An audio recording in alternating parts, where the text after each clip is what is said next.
Okay, so we're going to go ahead and write our persuasive article on if there's a link between this asteroid and the extinction of the dinosaurs. I want to write it as if it is. So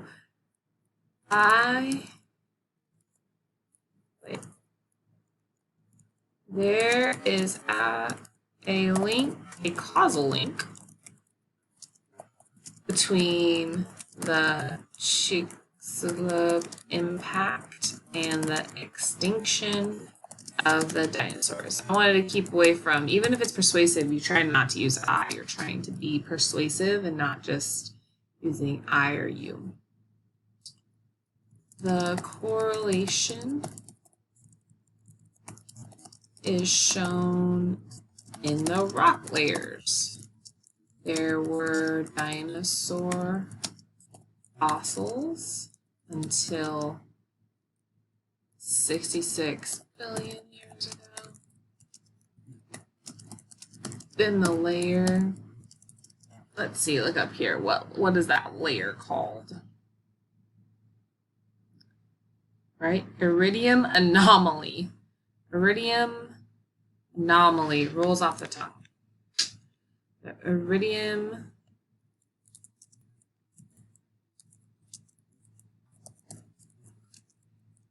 had no fossils and no animals.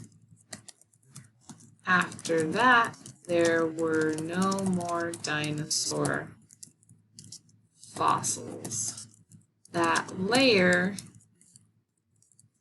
in Mexico shows the asteroid hitting at the same time.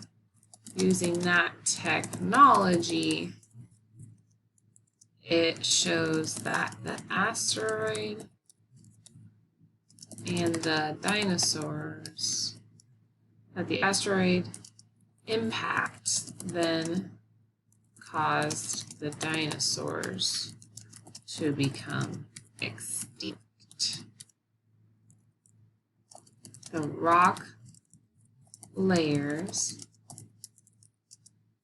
radar, and other technology is used to provide evidence to show that both events happened at the same time and that the severity, or the severity is not like a colloquial term you use a lot in 8th grade, and that the harshness of the asteroid caused damage that affected all the systems the dinosaurs needed to survive. There we go.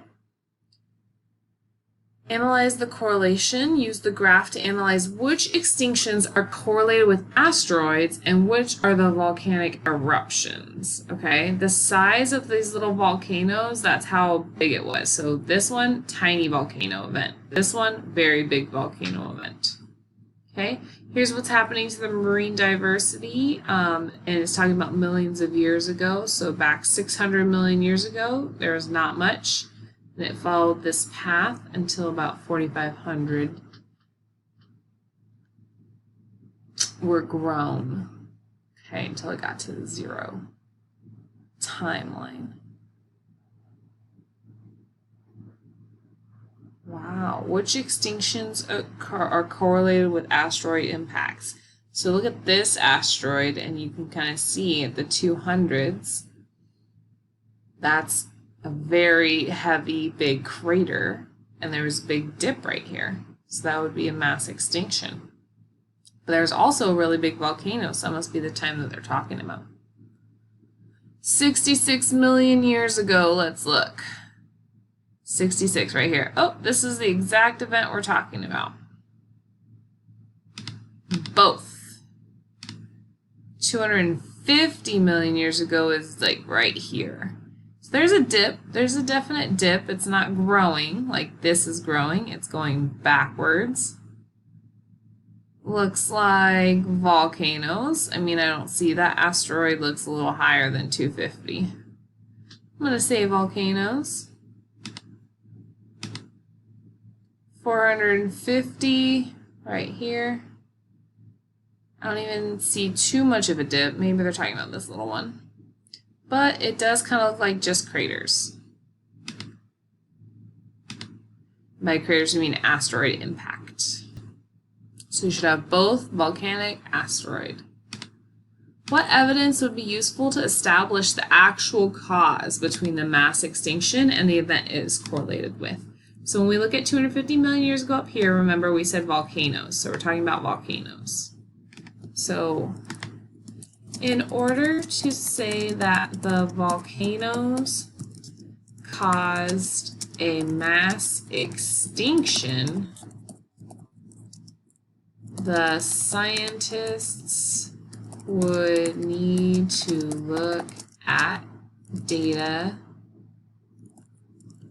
that showed there was a volcanic eruption.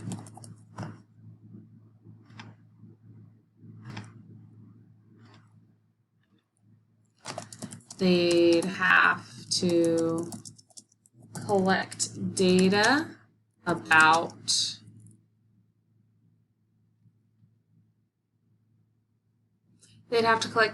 about lava and gases that were found in the rock layer from 250 million years ago. It is correlated with the lack of fossils found. That is what will show that the volcanoes erupting caused mass extinction. Because basically if you can show they were erupting and all of a sudden there's all the fossils and then nothing, and then all those specific animal fossils are gone, well, that shows causation. Okay, we're going to take it further. I'm really interested in that collision still, so I'll choose C notes and the collision. It's a water-filled sinkhole that forms when the ceiling of a limestone cave collapses. Wow, interesting. They found that happened with the asteroid. Look at the buried crater. That is so cool. I would love to jump in that water. Do research to learn more about this asteroid impact and then present multimedia. Record your evidence here. C notes. C notes form from the correlation is, the evidence is that C notes impact. All right, so let's look at how do C notes form. C notes form.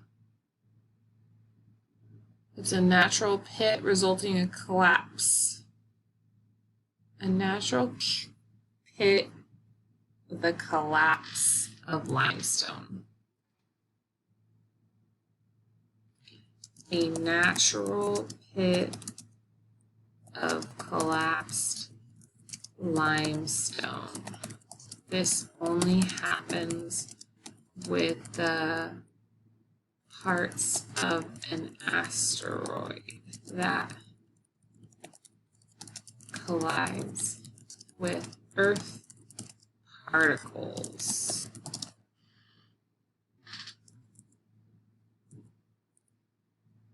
Okay, the correlation is that the C notes exposed groundwater.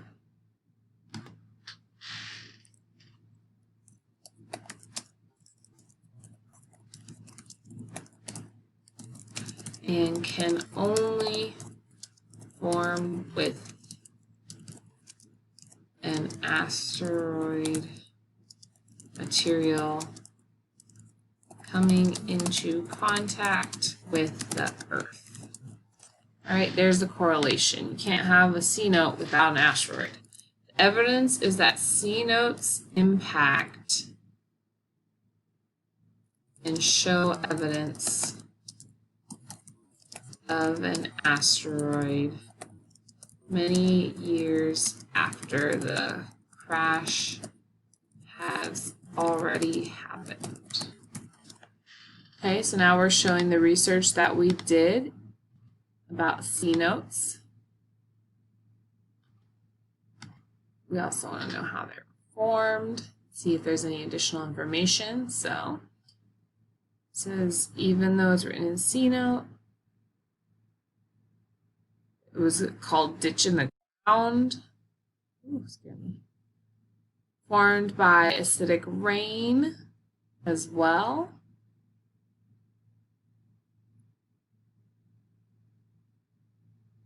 They can only be formed by acidic rain, so we'll add that too.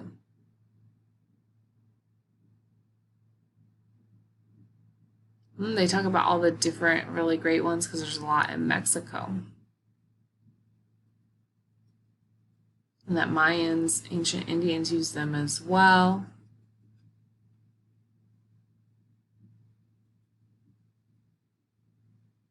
Caused by acidic rain. I'm trying to see if there's anything else or if they're just going to tell us about different ones.